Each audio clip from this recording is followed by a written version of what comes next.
श्रीमद् भागवत गीता जी अध्याय 2 श्लोक 29। आश्चर्यवत् पश्यति कश्चिदेनमाश्चर्यवद् वदति तथैव चान्यः आश्चर्यवच्चेन मन्यः शृणोति श्रुत्वाप्येनं वेद न चैव कश्चित्।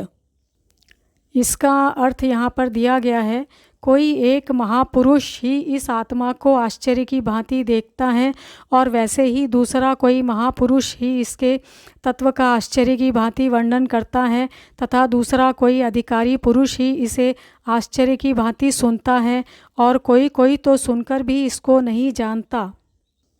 श्रीमद् भगवद गीता स्त्री पुरुष सभी पढ़ सकते हैं, सभी मनुष्यों के लिए है, चाहे वो कोई भी वर्ण का हो, कोई भी हो। और इसीलिए यहाँ पर जो महापुरुष शब्द है वो मनुष्य शब्द यहाँ पर समझना चाहिए। तो यहाँ पर जो बताया है कि कोई एक महापुरुष ही इस आत्मा को आश्चर्य की भांति देखता है, जो इसको जान लेता है कि शरीर मन बुद्धि श्वासों से परे जब आत्म साक्षात्कार हो जाता है, स्वयं को ये समझ में आ जाता है कि जो हम स्वयं हैं वो शरीर मन बुद्धि श्वासों से परे हैं, तो वो जो स्वयं को जो शब्द दिया गया है आत्मा, उसको बड़ी आश्चर्य की भांति वह देखता है। और वो देखता कैसे है? ये शरीर की आँखों से नहीं, वो कॉन्शियसनेस समझ की आँख होती हैं। और वैसे ही दूसरा कोई महापुरुष ही इसके तत्व का आश्चर्य की भांति वर्णन करता है। और कुछ लोग इसका वर्णन करने में समर्थ हो जाते हैं, क्योंकि जो शरीर मन बुद्धि श्वासों से परे है और उसका अनुभव कर लिया, तो उसका वर्णन करने के लिए भी शब्द चाहिए। तो कुछ लोग इसका, कुछ तत्वदर्शी, कुछ महापुरुष यानी कुछ मनुष्य जो इसे जान लेते हैं आत्मा को, वो इसे आश्चर्य की भांति वर्णन करते हैं तथा दूसरा कोई अधिकारी पुरुष इसे आश्चर्य की भांति सुनता है। और लोग इसे भी आश्चर्य की भांति सुनते हैं कि अब तक जो हम मान रहे थे शरीर मन बुद्धि श्वासें मैं हूँ, उसके परे जो है वो जो है सोल, वो जो आत्मा है, वो जो जीवन है, जो शरीर को चला रहा है, उसका साक्षात्कार हो गया। कॉन्शियसनेस है जो एक समझ से प्राप्त होती है, जो कि मन जब ट्रांस में जाता है, समाधि में जाता है, उसके परे जो चेतना काम करती है उसके द्वारा समझ में आता है। आत्मा को यानी स्वयं को स्वयं होकर ही जान सकते हैं उस समय। तो जी इसको आत्म साक्षात्कार बोलते हैं।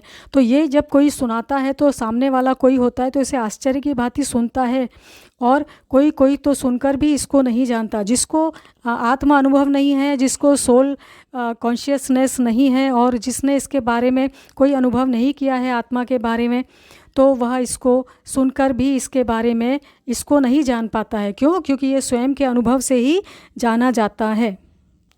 श्रीमद् भागवत गीता अध्याय 2 श्लोक 30। देहि नित्यमवध्यो अयम देहे सर्वस्य भारत तस्मात् सर्वाणि भूतानि न त्वं सोचि तुमर्हसि। भगवान श्री कृष्ण अर्जुन से कह रहे हैं, हे अर्जुन, यह आत्मा सबके शरीरों में सदा ही अवध्य है। इस कारण संपूर्ण प्राणियों के लिए तू शोक करने के योग्य नहीं है। आत्मा चाहे किसी भी शरीर में हो, वह सदा अवध्य है। शरीर जो है उसका वध किया जा सकता है, लेकिन आत्मा का वध नहीं होता। आत्मा को कभी कोई नुकसान नहीं पहुंचा सकता। हाँ, आत्मा का स्वयं का पतन उसके कर्म बंधन संस्कारों और प्रारब्ध के कारण होता है, वो एक अलग विषय है। वो तो अलग से चर्चा की जाएगी इस पर, जब मेरे द्वारा पास्ट लाइफ रिग्रेशंस के कुछ अनुभव बताए जाएंगे। लेकिन अभी जो है हम यहाँ पर श्रीमद् भागवत गीता जी के श्लोकों का पाठन कर रहे हैं, और श्रीमद् भागवत गीता जी के जो श्लोक हैं बहुत ही पावरफुल हैं। और इसका यदि हम नित्य श्रवण करते हैं, पाठन करते हैं या इसका अर्थ समझते हैं, मनन करते हैं, तो इसका हमें बहुत लाभ होता है। मंत्र जपना, उन पर मनन करना भी एक प्रकार की ऊर्जा उपचार ही है। इससे हमारी चेतना भी बढ़ती है और जो हमारा जो ऑरा है वो भी पॉजिटिव जो है एनर्जी से भरपूर रहता है, और हमारे आसपास का, हमारे अंदर का जो ऊर्जा है वो भी, आसपास का वातावरण और हमारे जो शरीर की ऊर्जा है वो भी एक पॉजिटिव और संतुलित ऊर्जा में बदलती है।